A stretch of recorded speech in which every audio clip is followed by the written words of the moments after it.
And joining us now to discuss the current standoff between the state's administration and universities is President of the American Council on Education, Ted Mitchell. Mr. Mitchell, thank you so much for joining us. So your organization responded to the memo by saying such pressure from the administration was wholly inappropriate and threatening to core concepts of academic freedom.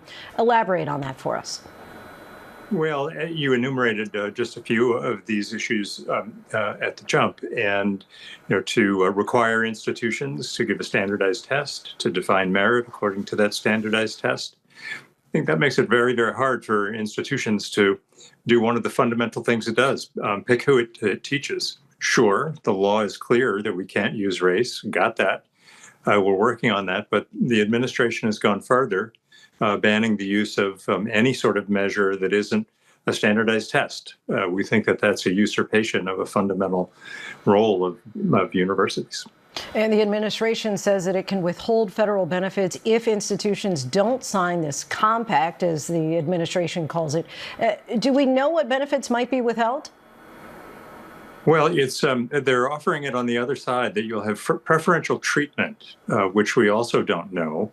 But we think that that means that there will be preferential treatment for grant proposals that are levied out by the Department of Education, for example. It's odd that on the one hand, the admission requirements are all about so-called merit. And these favorable considerations for grant are based on essentially towing a political line. Governor Newsom of California wrote on X that Californian universities that sign on will lose billions in state funding. The University of Southern California was one of the schools to receive the memo. Do you blame the governor for putting schools between a rock and a hard place here? I think he's meeting fire with fire. I think that we have to always look for, what's in the middle. There are certainly things in the compact that we've worked on for years, making admissions fairer and clearer, reducing costs, creating ideological diversity on our campuses.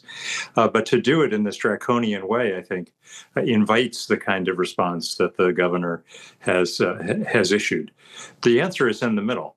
How can we work together to do these things that we know will make higher education better and stronger? And so I guess I'm half asking for your prediction as far as what the 9 current schools received would do, and also really if you were at the head of one of these universities, how you would handle it. The administration has asked in the final sentence of the letter for proposed suggestions from revision. So, I would certainly take them up on that, but I don't have much faith that they're going to change the fundamental outlines here, and I would say no.